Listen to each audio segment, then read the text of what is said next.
Yes, everyone, you know what time it is. It's your boys, Jack, Dave, and Nick here. Nick finally is on the podcast. He's somebody who features often on this channel, but we finally locked him down in a room, trapped him on the podcast sphere, and we're going to get something out of him. First, wise, have a good crack of a conversation. But Nick, how you keeping this morning? I'm good, man. I'm good. It's bright and early. I got about a gallon of coffee, so I'm ready to go. There's no place I'd rather be than on the Irish Hotspur talking BS about Tottenham. And we got a lot to talk about, man. There's a lot going on. I often like having a gallon of coffee with me next to Dave on the Irish Hotspur. Dave, how you keeping? Yeah, I'm keeping well, Jack. Oh, keeping well. Yeah, look, plenty to talk about. A lot left to do so that we can give Ange Postecoglou the best chance to last in the dugout for a full season and succeed at Tottenham. So let's get into it. We've got a lot to discuss. We've got a lot to discuss, and maybe we just sort of crack on with maybe what you were sort of talking about yesterday to a degree on the debate show with Sean and Brains, and it's kind of on the theme of the outgoings. I feel like again, and this is kind of more or less breaking news since we've been recording this Wednesday morning. And Hugo Lloris is in the middle of negotiating a 2-year deal and contract with Lazio, but Spurs still apparently want a fee for the goalkeeper after we were kind of told originally that Hugo Lloris was going to go on a free, that Spurs were going to make it as easy as possible, basically, for him to get that move. And now that doesn't seem to be the case. And it isn't coming from some sort of random outlet or kind of DiMarzio type thing. I think it was even Dan Kilpatrick just today sort of said that this is true, that Spurs are maybe looking to get a fee out of this. So, Nick, I'm going to start with you. I'll be honest. This angers me. It annoys me. I don't understand Yeah, it. but does it And surprise is you, it a Jack? The reflection of the question window? is, sure, it ticks you off, Jack, but does it surprise you at all? We've seen this starting to develop over the last couple of weeks when, okay, we're bringing in a new goalkeeper. Hugo's on his way out. It's going to be, he could just walk out the door, see you later. But guess what? There's interest in him. Bing, bing. Whose ears perk up? Danny Coys, sees a little bit of payback coming his way. So he loves a bidding war if he can get it, even if it's just for, chump change, which is probably going to be, he wants a little something back. So it's going to drag on. If there's a way to get anything back on Hugo, I mean, I'm not worried really about him sticking around, unless it's something that really he wants to do in a coaching perspective. But I'm not worried about him being left over and sitting on the bench. That's not going to happen. He's clearly going to be gone. It's just, do we need this distraction right now? There's a heck of a lot of other business that needs to be done right now. Why are we wasting time here? It's frustrating, yes, but I think it's the least of our worries right now because we know what the end outcome is going to be, and it's going to take another 2 weeks. It's not going to get done anytime soon. It's going to be the typical Tottenham contract negotiation, exit negotiation, Right. which is clauses, add-ons, or the other party, whoever we narrow it down to, is going to get so frustrated at one point that they're just going to say, all right, forget about it. We're going to go with our 18-year-old Team D keeper, and Hugo's just going to walk away on a free. 80% chance of that happening, Slim chance we get some money back in the next couple of weeks. It is, Dave. Yeah, sorry, Nick or Dave. I was going to say Nick brought up that question, right? It is. It's frustrating, but is it surprising? No, it's not surprising, but at some point we have to be more proactive about getting our players out of here. We alluded to it yesterday on the debate show, right? Todd Bowley walks into Chelsea. There's 2 players left from that 2021 Champions League final between the starting lineup and the 12 players on the bench.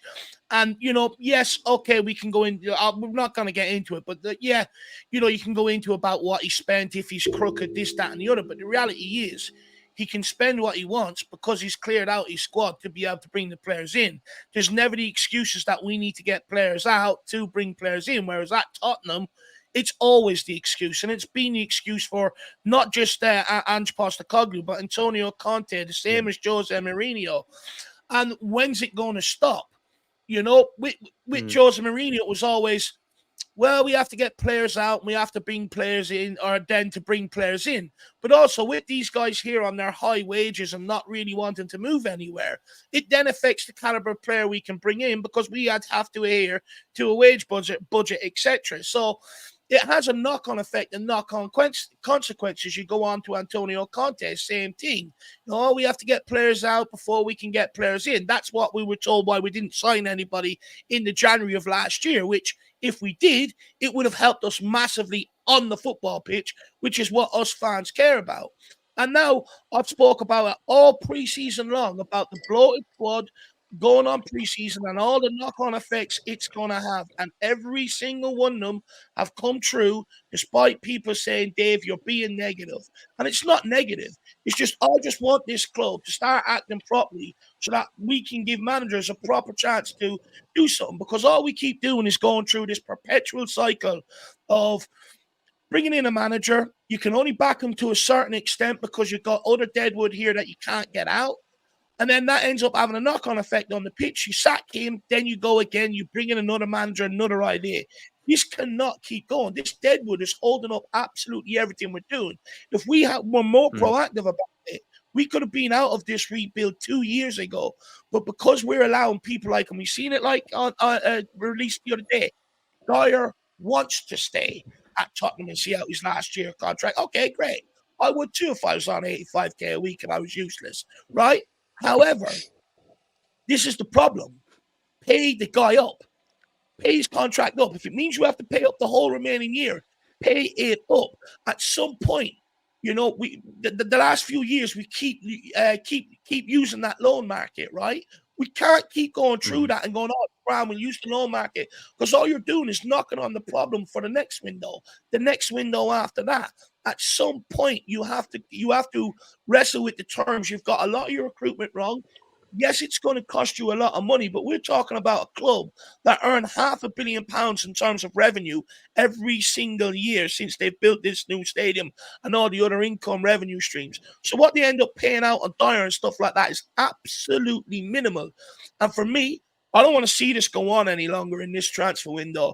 After this transfer window, whatever we have here that we can't sell come the 31st of August, the 1st of September, you rip up their contracts. The reason why I say the 1st of September is because these guys don't want to move. So they don't want to get out of there, even though there's offers and stuff like that for some of them on the table to be able to leave. Okay, then leave them clubless up until January, rip the contract up on the 1st of September and show them that you mean business. Because for me, this cannot keep going on. You look at and another thing we all fall into, and it drives me absolutely ballistic. So we knew coming into this summer window exactly what needed to go. Then all of a sudden, we don't act early. We don't get these players out. They're in training. And then all of a sudden the narrative turns, well, if Ange Postecoglou wants, then we bring them on pre-season. Everyone gets 45 minutes. And I warned the dangers of it. I'm like, you're giving minutes to guys that are not going to be here. You don't deserve it. After the first game of the season, that they're not going to be parts of Ange Postecoglou's squad. And that fitness or preseason is used for fitness, and the players that are being kept around that Ange Postecoglou is going to rely on should be getting the majority of the minutes. That didn't happen. Then we go on preseason. Daniel Levy, Donna Cullen, and the whole brigade decide to fly out there, which meant our transfer activity completely stopped. And now you come out of it, the players on the transfer list, shock, are the same players we knew needed to go before we went on preseason tour, way before going on preseason tour, coming into this. And I'm sick to death of it always being, well, if the manager wants, let's get real. He has no choice if the club don't give him choices to make. It's that simple. If the club are not proactive about getting players out and bringing players in, what choices do you want the guy to make? It's not if Ange Postecoglou wants, it's Ange Postecoglou's hands being tied behind his back. And I'm absolutely fed up with it. This cannot continue. I'm sorry. I know I'm not a fan of Todd Bowley, but if he can get rid of the majority of the squad from 2021, how are we still sitting here today with 4 members from the Pochettino 2019 Champions League squad and the worst members of it, by the way? When you think of the word rebuild, Go ahead. sorry, Go yeah. for it, Jack. When you think of the word rebuild, when you think of the word rebuild, Nick, we often think of incomings, but is it the outgoings that we have to seem to forget about as Spurs fans? And is that also just as important as the incomings? Like, is that what makes a rebuild I a rebuild, is kind of shipping out the players? I think that every case has its is unique in of itself, but at Tottenham right now, particularly over the last couple of years, when you're talking about a rebuild, when you're talking about changing the culture, which is the catchphrase I'm going to keep going back to over and over again because clearly it's causing a problem with players and staff. You getting that dead wood, so to speak, out is probably the biggest thing that needs to be done. You cannot restart with what's going on in that dressing room and has been going on. You cannot restart and rebuild until first you wipe the slate clean.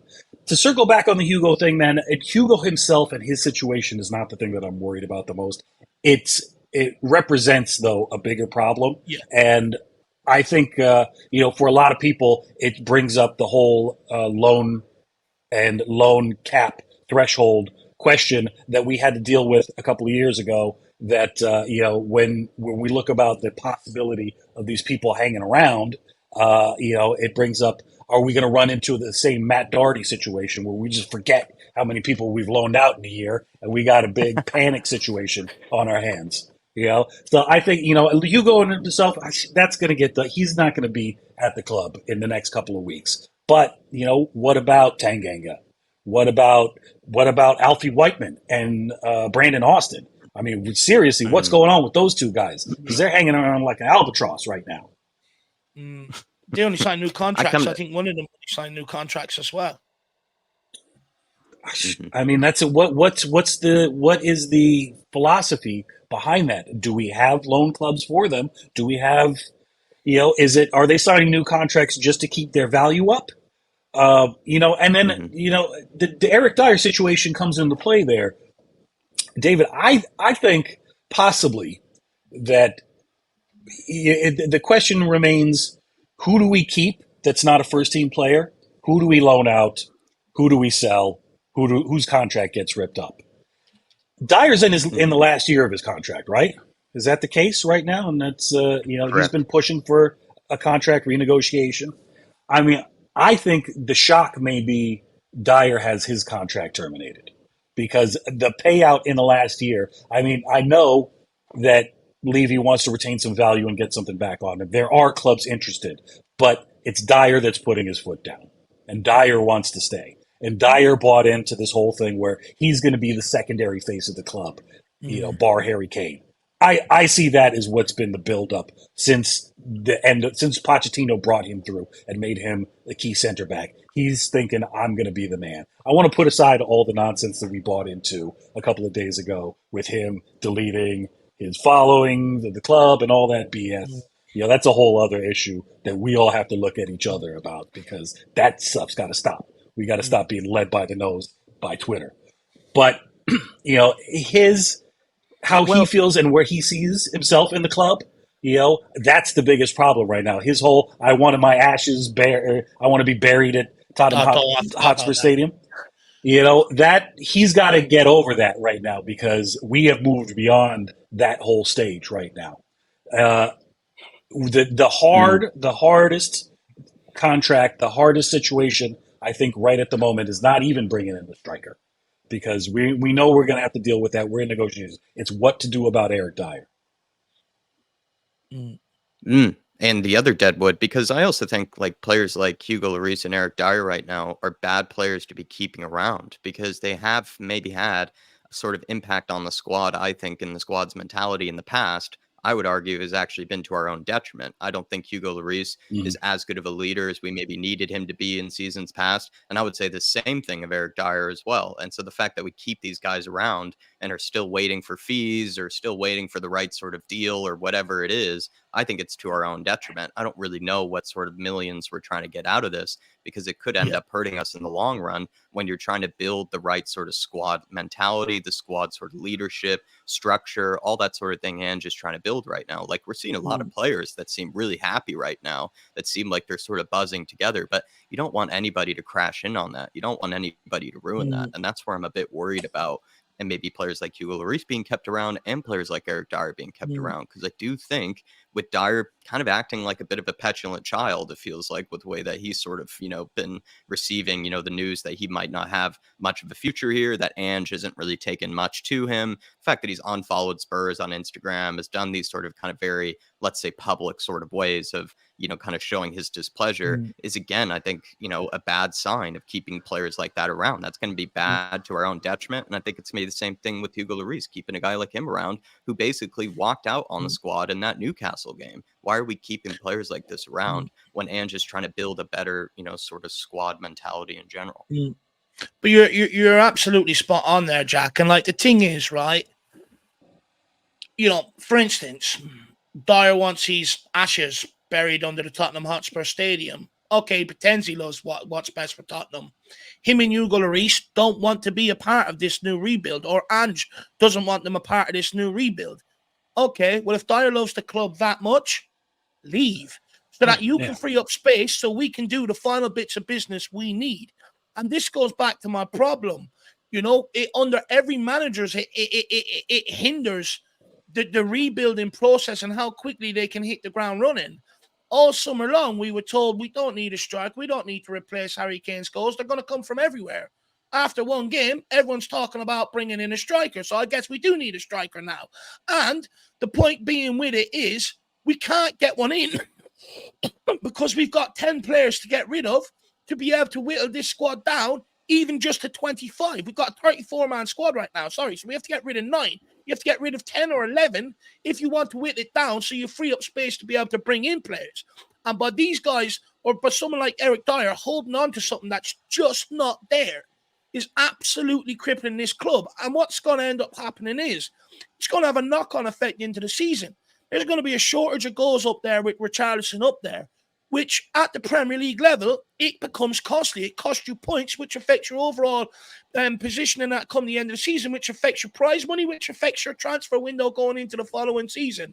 And it just cannot keep continuing like this. We also need centre-backs in the door. And he's one of the people that are clogging up that position and holding on to it for dear life. And the reason why we haven't gone more proactive about that position in the market over the last few years, and I'm absolutely fed up with it. I just want a manager to have a real chance to hit the ground running. And I already foresee 2 problems that are going to come back to haunt us, that the club man-made themselves and that Ange will probably end up paying the price for. And I do not want that to happen. So it's a big call to this Deadwood. You've tried. You've been given the torch from the likes of Toby, Jan, Dembele, people like that. You failed. Now it's your turn. It's dwindling out. The flame is dwindling out. Now it's your turn to pass it back to someone else and let that flame fire again. Let it roar again. That's what we need. Please, just leave the football club so we can progress. Stop holding us back. A heartfelt appeal by David to Eric Dyer. Just do what's best for the club. If you love the club so much, do what's best for the club. It's more than him, though. It's Lloris. Just go. Ndombele. Just go. Too many players hanging on to things that's just not here for them anymore. Just get out the club. Let us move on. People said we need to sell Harry Kane and go in a new era. Okay. We'll have the same enthusiasm to getting Hugo Lloris out of here, Ben Davies out here, Sanchez out here, and bloody Eric Dyer out of here as well. New era, right? But then ship them out. What's confusing about that, though, is just the fact that part of it is Daniel Levy because he's so stubborn with these fees and trying to get the most out of it. But it's also the players. The players are not making it easy either. And that's what gets confusing is that we sort of have to keep checking. It's like, oh, in the Hugo Lloris situation, it's Daniel Levy. In the Sanchez situation, it's more Sanchez. In the other Tanganga situation, it's Daniel Levy. In the Eric Dyer situation, it's Eric Dyer. It just is so kind of confusing where it feels like if maybe Levy is willing to let go of the player, then it's often the case that the player is actually not willing to go. We just run into 2 roadblocks, it feels like, each time when it comes to these outgoings. It's either Daniel Levy gets in our way of trying to get rid of these players, or the own players themselves seem to get in the way of trying to get rid of them because they're clinging on to dear life to whatever contract that they know they'll never get at a different club. Spot on. And the last thing I want to come in off the back of that, Jack, is that, like you said, these players know they ain't going to get that contract. And now I've just lost my train of thought. So, Nick, if you have something to say, you come in Well, and I'll. listen, man, we've created this culture of comfort in the dressing room that they just don't want to dislodge themselves from, and we've compounded that with terrible recruitment during a very vital time, and I'm talking about in Dump Alley. In particular, with there, and it's just created just a nightmare situation, and we all saw it when he really started to piss people off and piss the managers off. We were like, this is going to end really, really badly, and it's going to drag on exactly the way it has. Now his value is dropped. It's been halved again, and we can't even get him out the club right now because he doesn't want to go to Turkey right now. These are when it comes right down to it, it's going to have to be the brutal choice that every pundit knows these days. We all know it. It's just you're gonna have to just shove him out the door. You know, the Sanchez question now is a little bit different, is a little bit murkier. I know you guys have been talking about it a little bit, as you know, it comes down to. But is it now? It's a Tanganga or Sanchez. If you're going to keep one of them, and that's the way it looks. The prudent move would be to get them both out. You know, get sales on both if you can. But this is where it becomes even murkier because you're not canceling Tanganga's contract. Realistically, it just wouldn't make sense at his age. You know, you can get money for him somewhere. You know, But Nick, whether it's in Italy. But Nick, at what point do you prioritize progression over money? For years, it's been money over progression. At what point does that start to change? Like the thing is, people say you can't force these players out the door. I mean, of course you can. Clubs have been doing it for decades. There's always ways. You pay up the contract. If they don't want to agree to that, you go, okay, see when we register that squad, no name, no number on the back of the jersey for you, because you're going to be isolated. You're going to be training on your own, this, that, and the other. Clubs, traditionally down the years, have always found ways to force players out the door one way or another. Like every business does when they want someone out the door, they'll use little rules and everything else to railroad people to get them out of here. These multi-billion-pound companies have their ways and tried and trusted methods to get people out. But because our club don't want to do that, we all sit here and we go, well, if they don't want to leave, it's bullshit. Make them leave. There's plenty of things you can do. I'm fed up with the whole scenario. I'm absolutely fed up with it. Just don't make them uncomfortable. I'm going to have to play devil's advocate in a way that I just generally don't like to right now. But there's something about that we have to put into perspective that I just think a lot of people don't really want to think about and talk about. But, you know, as profitable as the club is, we cannot be seen from an administrative perspective to be reckless with money. We have, as well as it's structured, we have a massive amount of debt that is spread out over a long time, but we have other larger entities that we are beholden to, and we have to make it look like we are operating correctly. If you're talking about 10 players that you're going to have to pay out their collective sum in one lump sum in 1 year, that looks really, really bad. And that's the last thing that Daniel Levy wants to do. I was thinking about, do we take a look at the squad right now? I don't know, we have time right now, but how many of these people are we actually talking about? Just on that, Nick, just quickly, I hear you about the finances, but people forget this club done it to Danny Rose because it suited Daniel Levy, because the way Danny Rose spoke about the club. They had no problem paying his wages and keeping him completely away from Tottenham Hotspur first team affairs. So there's no excuse for it. When it suits the chairman, he'll do it like he did with Danny Rose. But now all of a sudden, we don't want to act like that. We don't want to do that. We can't act like that because of finances. Absolutely do not agree with it whatsoever. He can do it to Danny Rose. He can do it again to other players that have not contributed nowhere near as much as Danny Rose did to this football club. Well, the difference with that situation, though, dude, is that that was just Danny Rose that year. And I hadn't heard of Spurs canceling a contract in a long time since then. That was the first one. I was like, wow, I wouldn't expect that. I would expect Levy to try to get some money from him. And then we did it with Serge Aurier, and that was another big shock. But what we're talking about here is what, 8 to 10 players, where we just were a little bit concerned as to what their future is at this club and whether we're going to get a loan space or they're going to just be dragging their butts on the bench But right now. That's a nuclear situation for Levy. As far haven't as we I put can tell. ourselves in this sort of nuclear situation though by like kind Yeah. of delaying and delaying and Oh delaying and yeah, delaying these outgoings? So then I know it does seem unrealistic to rip up 8 contracts, and it probably is, and it probably won't happen. But we have put ourselves in such a special scenario of Yeah. just having so much deadwood built up that it is actually kind of like, yeah, I mean, realistically, what you probably should be doing is looking at ripping up at least half of these players' contracts if you really want to get the ball rolling here. But that's the thing with Spurs is that they haven't gotten the ball rolling in the past. They haven't really done this sort of like kind of clear out of a squad. They've sort of maybe tried to attempt it, but they didn't do it with any sort of real, kind of vigor or any sort of real ruthlessness. And now we're sort of left with is, I think, a nuclear type situation of where we have 10 outgoings that you're probably right, Nick, kind of need to happen tomorrow or basically as soon as possible. But that's not realistic to have 10 guys leave, overnight. But we put ourselves in that situation where we kind of do need 10 guys to leave basically overnight. It's a weird kind of situation where it's that terrible. It's that bad of a situation of squad management that you are in kind of a pickle of like, do we basically do the unthinkable, which is, take that huge of a loss, financially? But I argue you put yourself in that position. So Yeah. you kind of have to make those decisions. And just to come off the caveat that just quickly, Nick, before you answer that as well, is like, like the Hugo Lloris situation, right? If there's interest around some of these guys, just let them negotiate and let them go out of here for a free. Like there are ways we can get this done, but because it's always money orientated, we choose not to get it done. We talk about paying off the debts from the stadium, but realistically, what value is there in Hugo Lloris, Eric Dyer, people like that? And the money they generate, it ain't going anywhere near to pay off any of the stadium debt.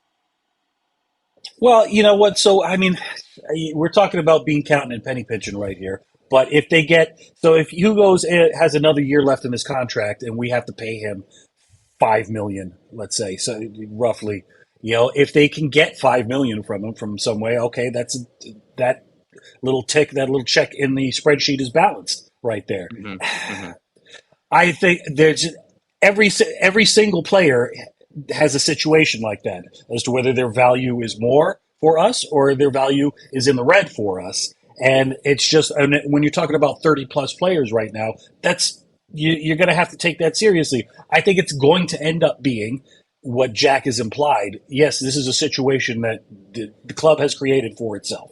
Frustratingly, that we've seen happen, and everybody was going to, this is going to happen. You're screwing up here. You got to do something about it. You should be handling this ahead of time. What it's going to be is out of the 8 or so roughly players, it's going to be half of that get their contracts ripped up, and the other half we're still going to have a problem with. Yeah, we're We're probably going not to going to send to the find loan clubs where, system to the yeah, rest of them. yeah, Yeah. yep. I We've think you're already spot had on. to do that now with Joe Roden. He's the ideal situation would be a purchase from him, and it's been that for 2 seasons right now. We still can't get that done.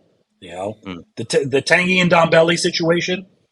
At least Joe Roden wants to play. So we can find him a club. And Dombele, that's going to be the nuclear decision that has to be made. Mm-hmm.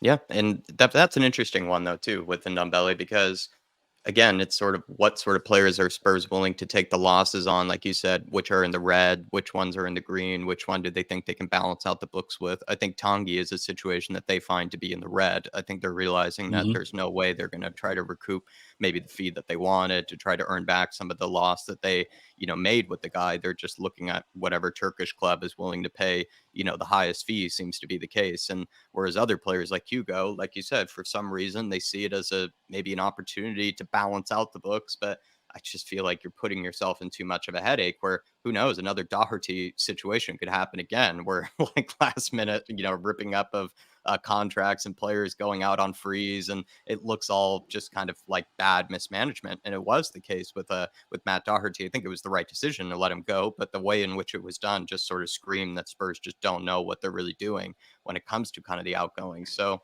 I do feel like that is going to be happening this summer. Is maybe come August 30th, we're going to see like 4 guys all of a sudden just end up as free agents. And I hope that's the case, Yeah, but it just screams just a lack of real ruthlessness to reach that stage in the The thing past. is, I'm sick of having to balance the books and sacrifice on the football end.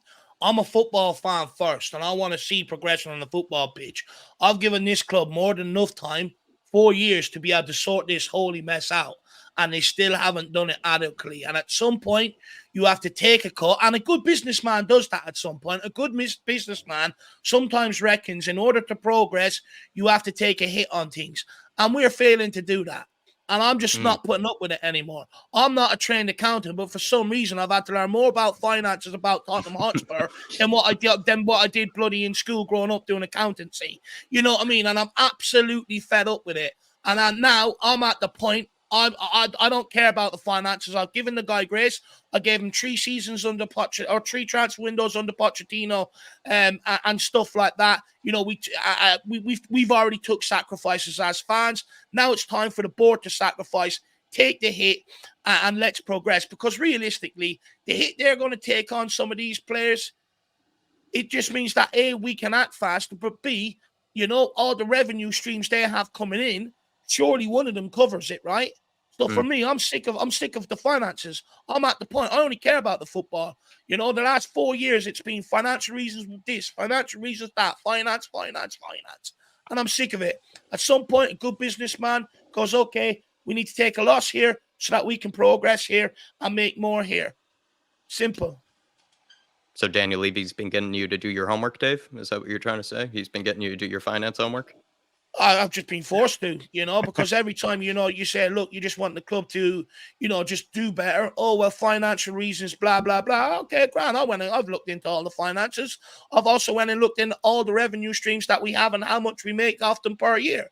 Trust me, finances aren't as detrimental or nowhere near as Yeah. bad as people think. Plus, that stadium payments are long term. It's long term debt. So, like, it's not like they're going to come call and just go, yeah, I want all that now, and the club have to go and pay it. It's never going to be like that. It's long term. So we play it in increments, just like we do with the Kulusevski transfer and stuff like that over 7 years. So it's not actually, a burden to us. Mm. Maybe talk about listen, one you more become a outgoing. Sorry, go ahead. yeah, you become. But just to cap that, David, you become a Spurs fan and you get a long-term, painful education in football finance. That's what it comes down to. Sorry, We go could, ahet, Jacob. That's no, the no. debt I have to pay. One more outgoing I thought we could maybe just touch on quickly here is Højbjerg. I've been getting more and more confirmation that he wants this move to Atletico Madrid. He's been kind of pushing for it to happen. He wasn't in the starting lineup in the match against Brentford. I felt like maybe Ange was trying to incorporate him somehow, into the team because he Hmm. was being given some minutes over preseason. But it could be the case that Højbjerg just wants out of the club. If Højbjerg does want out of the club, and if we were to go back to maybe what Simon had sort of said and to us last week, we had him on last week on the podcast, and he tweeted once that he heard that Højbjerg wants to leave partly because he knows a lot of the fans really don't actually like him here. And then Simon wrote that he finds that to be sad as well as embarrassing. What do you make of kind of Højbjerg wanting this move to Atletico Madrid? And do you think it's actually in partial way due to how he's been treated by fans, or is that maybe stretching it? Nick. I can't. These guys. Højbjerg's not a stupid person, man. He can read a room, and that's the impression I get from him is that he has a good idea of what's going on the pitch, in the club, around the club. He sees the mess. He walked right into a mess in this club right when he was first contracted, man. So I can see him wanting to leave just on that, just on the stress factor. And he's been played into the ground. Why not, give him another chance? He is a professional. For whatever his faults are, he's a professional football player that can play for high-level teams at a high level. He may not be able to do everything that you want him to do in a particular system, but surely at Letty, he fits in, He holds his like own. a glove. Yeah, as with all of his traits fit perfectly in there. So on that end, why not? It makes a lot of sense for him to go. Yes, he's divisive, and I still don't really get the hate that he gets from some people. What do they just not like the look on his face? They don't like his salute. I don't really understand it. The guy's put everything out there, with few complaints, man. Yeah. Played when he's asked to and done what he's been asked to do, and at the very least, you got to give him some respect. So if that's the case, if he's reading social media, which, is going to piss you off anyway, you take it, then it is sad. It is sad and embarrassing. We should have a lot more gratitude, I think, for what he's done in the last 3 years. Without him being there in the last 3 years, disaster zone, man, especially defensively, man. Mm. It's looking to me more like, and at a later date, I want to get into you guys' impression of what Ange's system really is, what we're looking at, because it confuses the hell out of me. And as as a layman, I need a lot of explanation. But it looks to me like the traditional CDM, or what Højbjerg's role has been, is not as necessary in this at all. Basuma has taken up the role as being as the focal point and ticking things over, and that's not necessarily from a defensive standpoint. We see the fullbacks tucking in and doing those kind of duties in the midfield, sideways overlapping from the eights, covering their positions. There's a lot going on there where you don't necessarily need a strong man in the center, in the back center, holding it down back there. So maybe we move on. Maybe do we need to replace him with an Amrabat? Maybe we don't, actually, with the way the system works. Look, first of all, hopefully other people listen to what the crowd are saying and do the same thing and walk away from this football club, like Dyer and people like that. That'd be absolutely brilliant. However, look, Jack, you know me, I'm not a fan of players crying over what fans think of them. At the end of the day, they get paid an awful lot of money, and they know that comes with responsibilities and stuff like that. So I'm going to hold him to the same account. Don't cry over what the fans think of you. However, the fans are being disrespectful towards Zinedine Salzburg, because, you hear about Winks, right? Every summer, come back. Oh, he can do this. Maybe he can fit in here. He can do this. Even though we know, and we got the answers time and time again, he just couldn't do any of it. It's wishful thinking. Ndombele, how many chances were we prepared to give this guy? He comes back. Many people said to me when he was walking off from the bus into the training, and I said, doesn't look like he wants to be here. All of a sudden, Dave, are you a body expert? Well, no, I'm not. I'm just a behavioral expert, and same behaviors don't change the pattern. So, and we've seen the thing with Ndombele, the same things are still there reoccurring. So my point is, we make and Dyer, people like that, all the excuses in the world for all these guys. We have people who pull up their socks, go out, play through pain, play injured, barely miss a game for this football club, put it in every time they're asked to put on that jersey, has tried to take leadership in this football club, tried to get people to respond, and ultimately has only ever given his best for this football club. Hasn't come out and blamed the referee, the away crowd, the pitch, managers, training staff. He hasn't complained about any of that, hasn't blamed any of it for anything that's gone on over the last few years, but just constantly got his head down, got out there and tried to improve the situation, which for me as a fan, that's all I can ever ask for.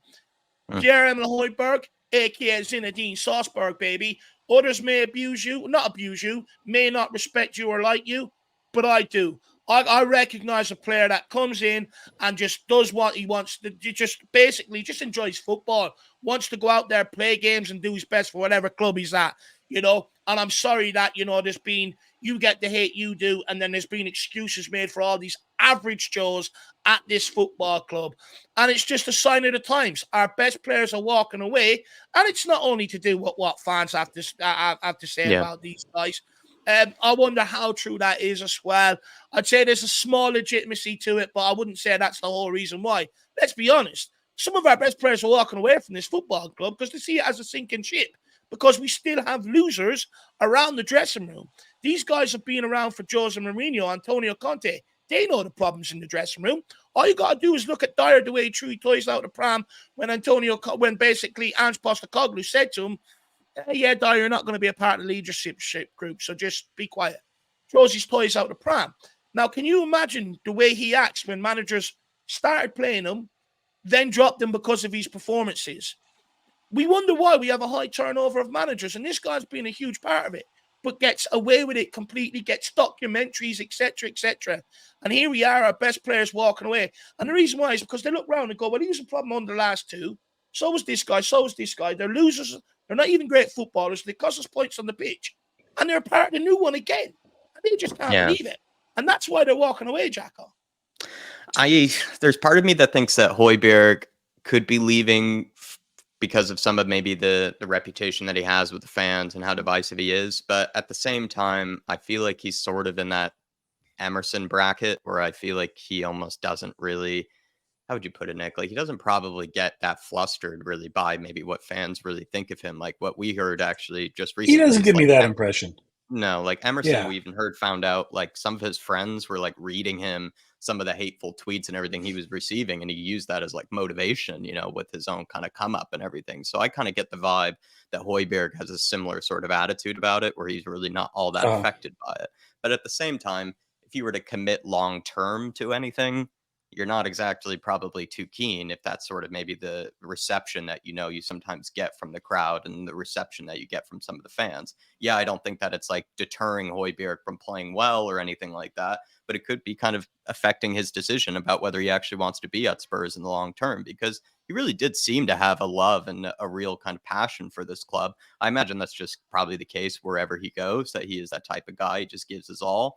But it really did feel like Højbjerg would have been willing to kind of stay here for majority of the long term. And it could be the case that while he isn't as affected as maybe other players are by maybe the treatment by fans, I still think maybe when he was looking at whether he wanted to extend a contract or think about his future at Spurs, might have been more reluctant to think about it for the long term, just because the fans haven't exactly always received him well. And I do feel like even the strongest mental, the strongest minds, the strongest guys can still be in some way slightly affected by, at least when it comes to making decisions about their own future, if whether they're even loved at the club, if they want to be there for the long term. So it could be that Højbjerg just doesn't feel very loved, and if he wants to sign a long-term contract with somebody, he might want to be at a club where he knows that he's probably a bit more respected and a bit more appreciated. And that being said, like I said, I don't think he's really all that affected probably by what the fans have said about him in the past, because he's played pretty much, at least in my opinion, most of the time, 7 out of 10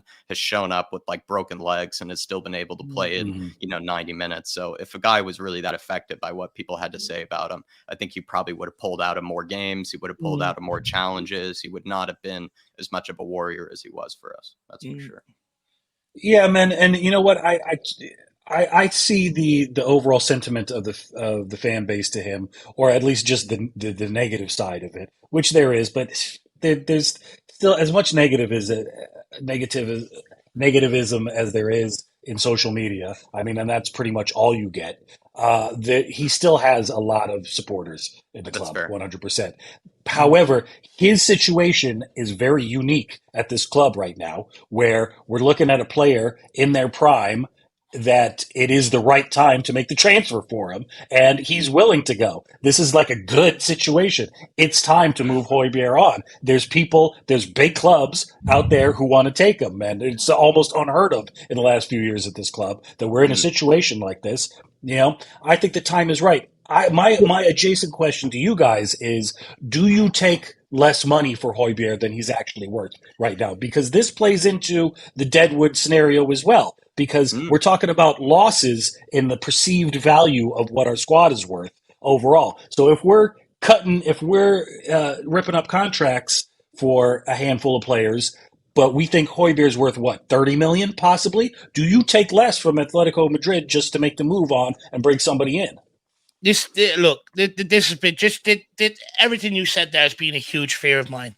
I've warned people all last season, the season before, if you don't start making noise around these Deadwood, eventually you're going to be in a position where you're selling your best players, and these Deadwood will end up staying here. Yeah. And my concerns and the way I've talked about it, it's starting to ring true. We've lost Harry Kane. I'm not getting into the argument whether he wanted to be here or not.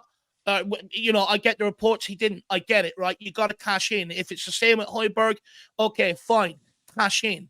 However, why are we because we can't shift out Deadwood and we're in such a rush to try and trim the squad down?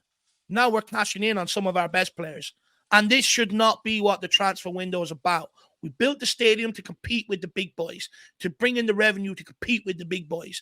And now, all of a sudden, we're keeping the crap from that White Hart Lane era under Pochettino, and they're being a part of every squad rebuild since, yet we still keep getting the same answers with these guys because they're the ones letting us down.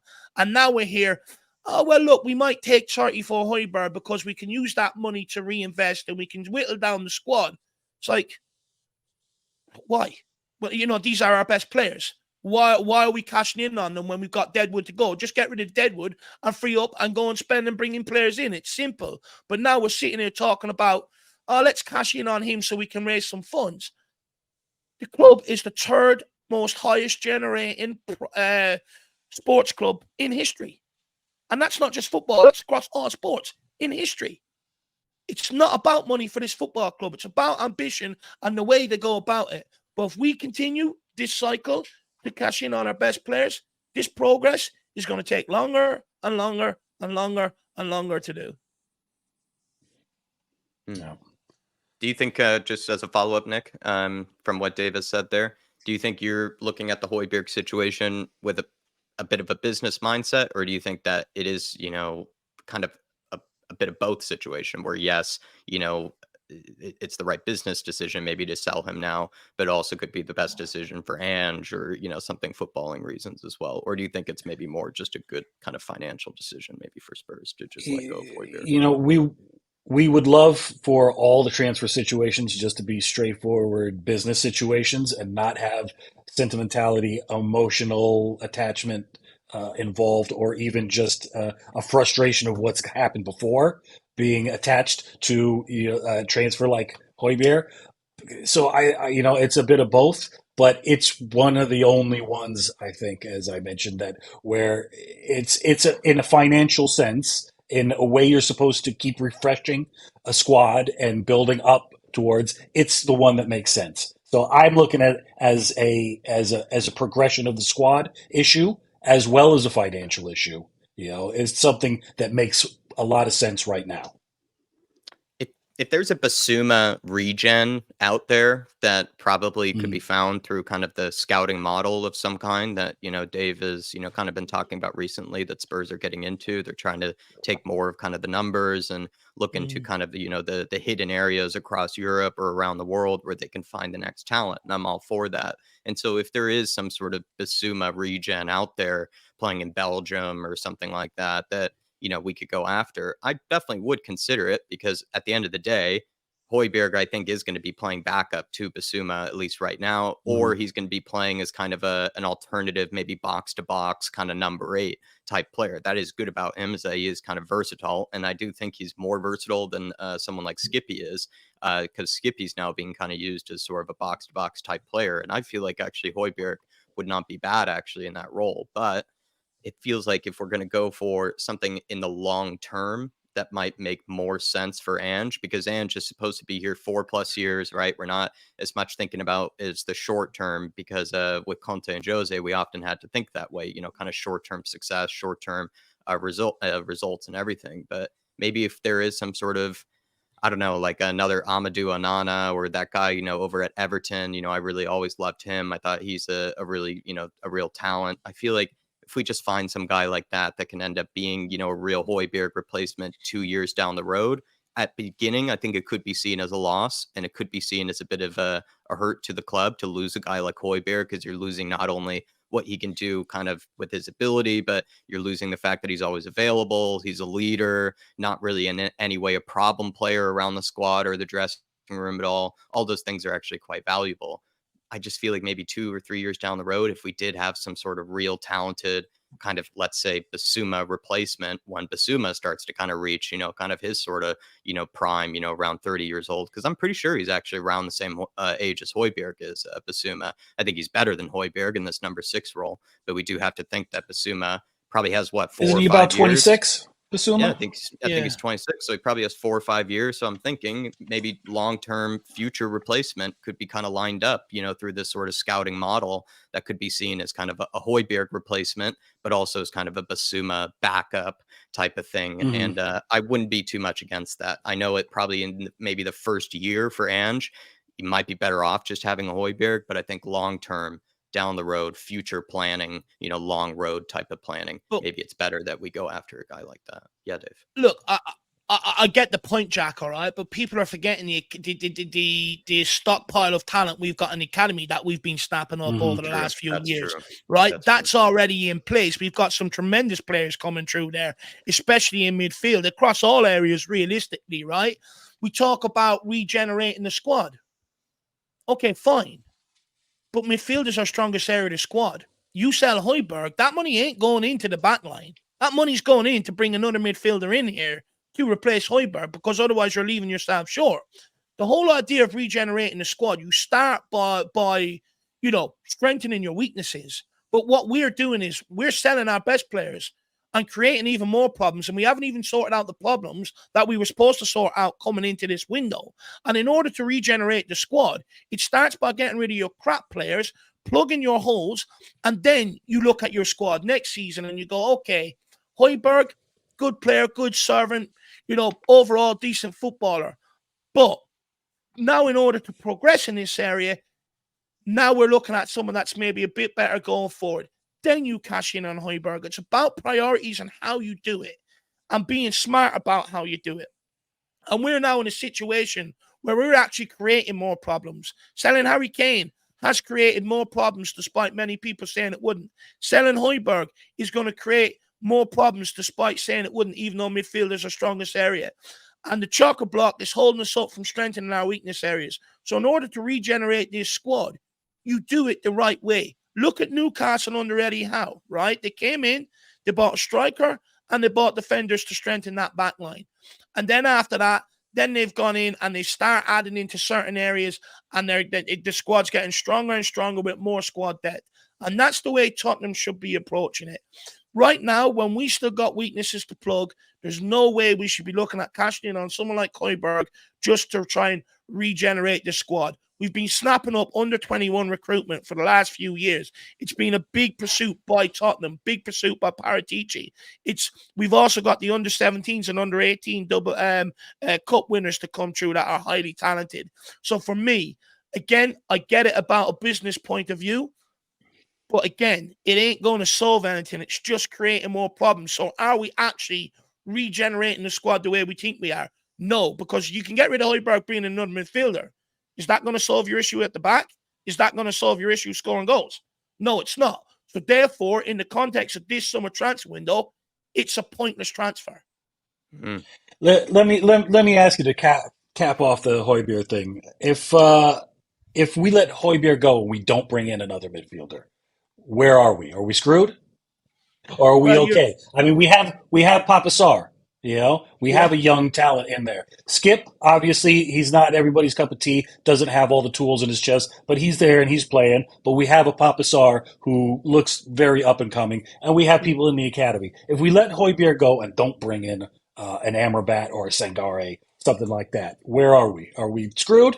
Or are we all right? Weaker. Yeah, of course you're weaker. Skip, we know, with performances last year. They weren't good enough. It had an effect on points. It had effect on us not getting European football as much as the back line. Papa Matasar, I think, is a good player. I'm comfortable with that. Bentancur, he's to come back from injury, but with the length of the injury and the severity of it, it's going to take him at least up until December, January, to get up going again and properly up and running. So we are actually weakening ourselves. We got to remember, everyone forgets that injuries and suspensions happen. And they don't happen when you can afford them to happen either. 9 times out of 10, they happen when you can't afford them to happen. Look how much we got ridiculed with injuries last year. And it's not last year. It's every year. It's been since I've been a Tottenham fan. It almost feels like Tottenham have an abundance of issues. And that's when the problems start coming in. We're looking at the squad now with no injuries, no suspensions or anything like that. But once that starts happening, it's only then when the window's closed, people realize the severity of it. So we're screwed, is what you're saying. No, we're not screwed. I just want us to address the areas that we actually knew we needed to address, and then address the problem areas that we created before we even go into the midfield. The midfield is the strongest part of this squad. Just leave it alone this summer and just go to the other areas, because they're the areas that are going to have detrimental effect on the football pitch. Last summer, for instance, I spoke all summer about centre-backs. Everyone told me you're panicking, you're just being an idiot, you're being negative for the sake of being negative. 2 months later, October, everyone screamed about centre backs. I just sat there. There's no point now. The window's closed. You had your opportunity to make the noise, and now we're paying the price for it. When are we going to learn?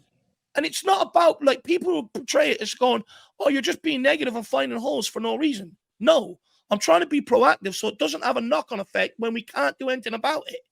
When the games come in thick and fast. And we've got to start to learn to do this and not just sit there and pretend everything's rosy and then go into the season and go, oh shit, Jesus. You know? That's where we find ourselves right now in the oh shit Jesus stage. It's every year. I'm just once again. So listen, I got another question for you guys, man. There's been a lot of talk, concern, criticism, looking under a microscope at one Sun Hyung-min and how he fits into this team. I spoke to you guys a little bit about explaining certain things to me. There's some that we knew under Pochettino, some that we knew under Mourinho and Conte. I think they played very similar that way. And now some that we're going to have to get used to under Ange Postecoglou because I don't think he's going anywhere. And I think he will be starting for the foreseeable future, at least, up until January. He's going to hold that left-sided position. What do you see as his job right now? What is he expected to do? What is Postecoglou expecting him to do on that left-hand side?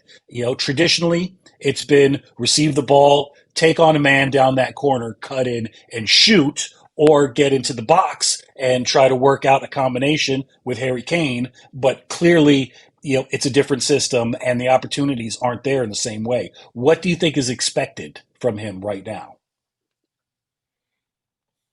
I think he's expecting to create for his striker, to be honest, and also score Mm-hmm. for himself. It's kind of two things at once. I think he is basically the new star man in this team. And I imagine Sonny probably has a bit more license to be more selfish or to be, a bit more kind of, keen on trying to score. But he does need to kind of do both. I think he needs to grab both goals and assists from that left flank because it feels like what the wingers are supposed to be told is kind of just hug the touch line, stay as wide as possible because you do have basically, like you brought up earlier, the fullbacks kind of tucking inside, playing a bit more of an inverted position. So you need somebody to be keeping the width. And that probably Mm-hmm. means then it's going to be your wingers keeping that width.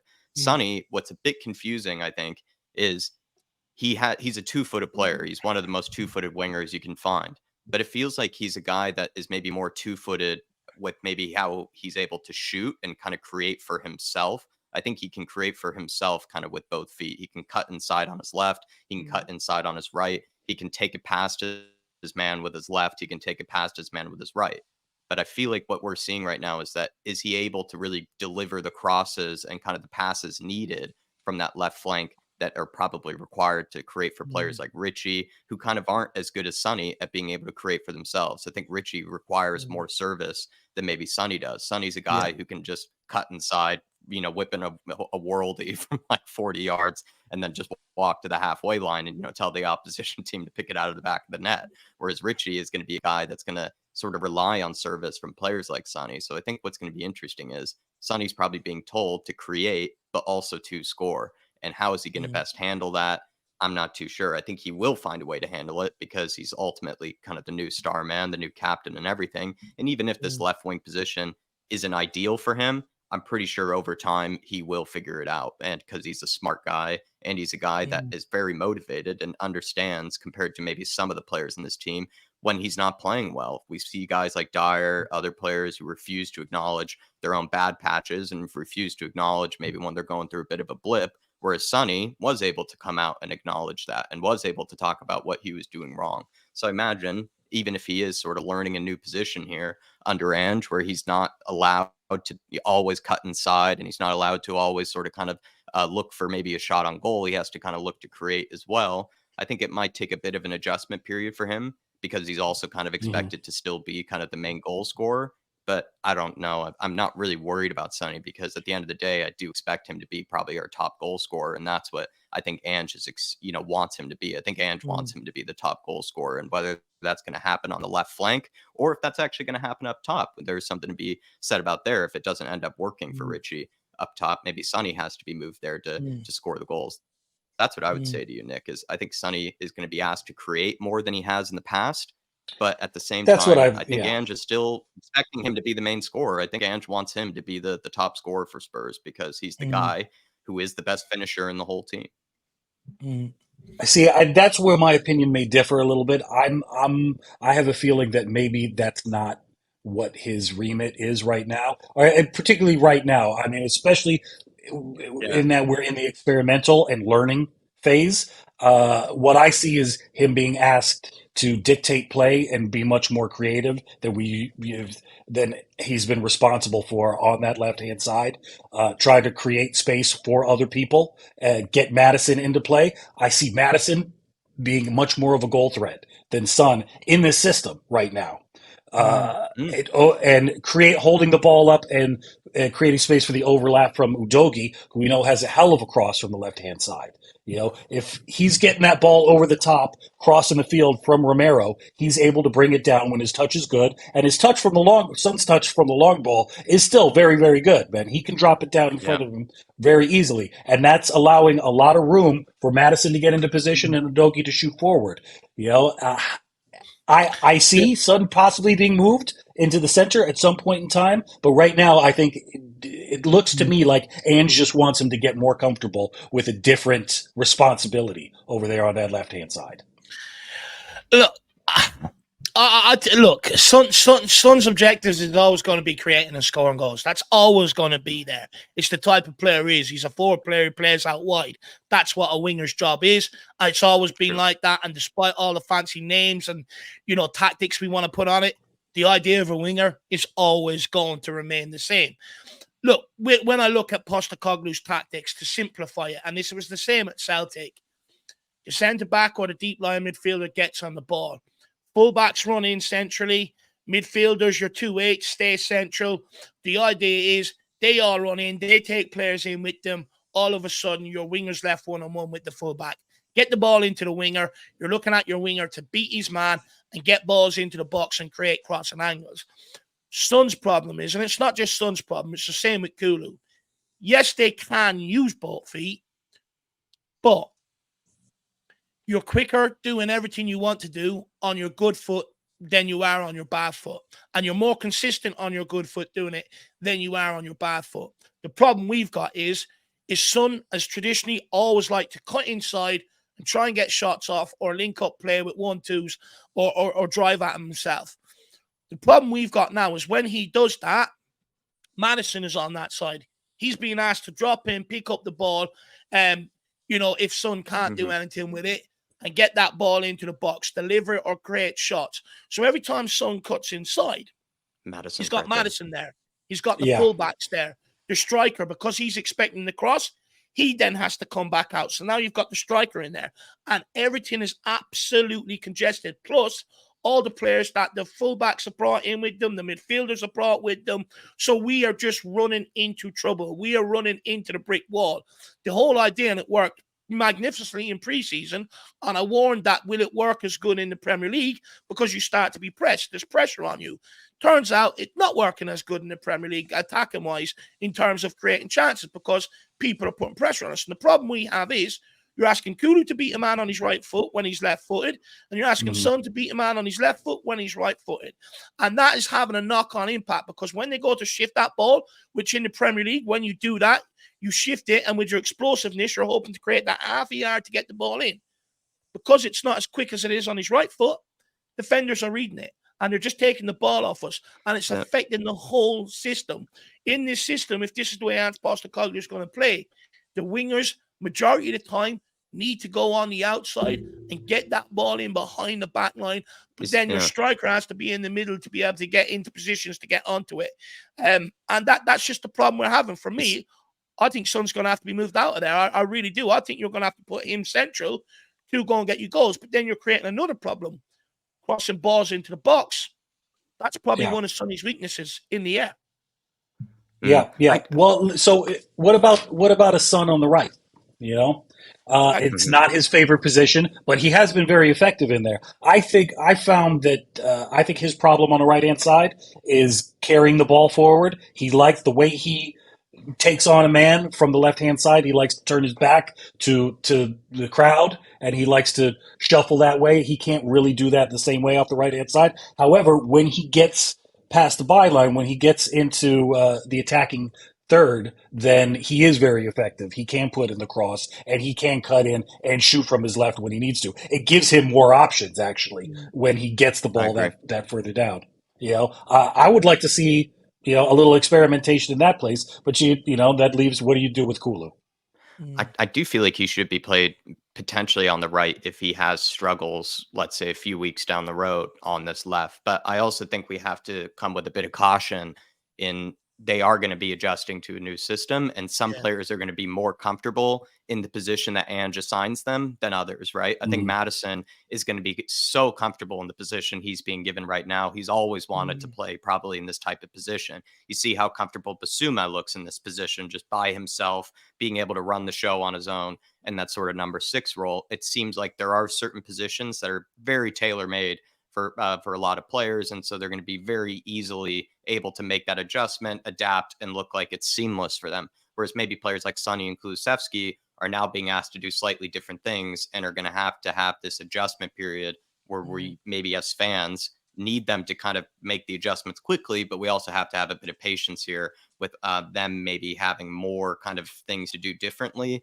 or let's say they're just learning a new position or new instructions, maybe more than other players are in other positions. A good example would be like Skip in this kind of number 8 type role. Even though Skip, I don't think is going to cut it, and I don't think he is going to be able to do it in that role. We have to think about how he is sort of, still being asked to do something that's very uncomfortable for him and is sort of out of his range of abilities. So I do feel like Sonny, I'd give him 4 or 5 matches on the left to probably create some goals as well as score some goals. But if he isn't, doing it at the rate that we need him to, I would move him over to the right because I think it would suit kind of his overall game just slightly more, just sort of balances it out a bit more because he can still cut inside on that left if he needs to have a shot Yeah. on goal. But then he can still whip in a good cross with his right because it is his preferred foot. And I bet his cross is actually a lot better with his right than it is with his left. And yeah, we started even making the jokes that we've seen actually it. his left-footed shots are almost now getting better than his right-footed Yeah, yeah, shots. So yeah. who's to know? And then Perisic could then be played on the left, and Perisic is actually probably the most comfortable in this Ange system, and Ange even knows that himself. He just kind of recently said that. He said, I've been a big fan of Perisic his whole career. He said the way he plays and also the way he takes care of himself, he seems to be a bit of an itch aficionado like myself here. So I think Ange Postecoglou probably might prefer a guy like Perisic who can kind of take it down either side, cut in on either side, whip in across with either foot, more of those creative type wingers in those one-on-one situations. And so he's going to be very comfortable, whereas Sonny might take a few weeks or, something like that to, I yeah. also just want to add quickly, Jacko, on top of that, your wingers are only effective as your striker in terms of creativity, right? If they're creating chances, they also need that striker to be able to finish the ball, and I've spoke about this with Kane and Son. Many people sort of ignore that how good Kane was for Son and Son was for Kane. And, that's because, Kane could put Sonny in, Son would finish, but also some would put chances on the plate for Kane. Kane would finish. If Mhm. you're putting them chances on the plate for Richarlison and he ain't finishing, that brings Sonny's stats way down as well, which then Yeah, makes it yeah, look like they're nowhere near as creative as they once were. But the reality is, you just don't have that striker that helps drag them numbers up as well, that finishes them So chances. true. So, we're also going to have that problem where because Richarlison is not going to score them goals the way Kane did, everyone else's numbers around that is going to be affected. And I warned this. I told people this is going to happen. I said, you can't ignore the stats of how good Kane has been for Son and vice versa, and it's going to take a while to overcome that. So it'll be interesting to see what happens. But I think that's something we have to keep in mind. Their creativity is only as good as the striker putting the ball in the back of the net. Nick, thank you for a pleasure of a podcast. We can now release you back into the wild. to which you came I from. appreciate. And I appreciate. Yeah, you tell you I got to deal with the kids now. You want to talk about wild right now, but yeah, man, I appreciate you having me on. Without a doubt, man. Wasn't able to get into everything. I mean, there's so much. Can talk about the we'll do Richarlison it again. situation. Round Yeah, two. you know, there's so much to talk about Emerson as well. Round two, indeed, without a doubt, man. Thank you guys for having me. Thank you, Nick. It's been a Thank you for pleasure. filling Great it up this discussion. week as well. Yeah, and No thanks for problem. helping us out this week because we did this while I'm on vacation. Dave's running the whole show by himself and everything while I'm Kind of. gone. So Nick did us a massive favor, like he always has, and being able to get this podcast still going. And I think we've now released almost nearly 40 at this rate. So everybody, please smash the like button if you have been enjoying these. We're going strong now these days. But everybody, I think we'll leave it there. Smash the like button, please. Leave a comment down below. Please thank Nick for his service, for all that he does for the channel. And we will be seeing you. Come on, you Come on, you Spurs Spurs in the in the big big hands we Ange. trust. We never stop. See ya.